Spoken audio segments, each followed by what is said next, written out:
got the owl back to our rehab center, we found that he was quite covered in dried concrete, and it was primarily on his right side, but for the most part, his entire body had some concrete within it. An owl needs silent flight, and the wings were damaged to the point where that wouldn't have been possible, but his feathers were also sticking together because of the clumps of concrete.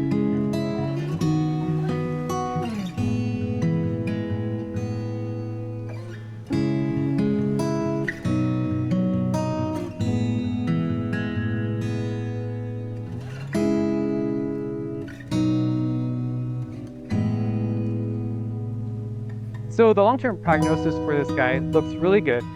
We do need to wait until he molts and gets in healthier feathers so he can fly silently, but we expect that to happen late next spring, early summer.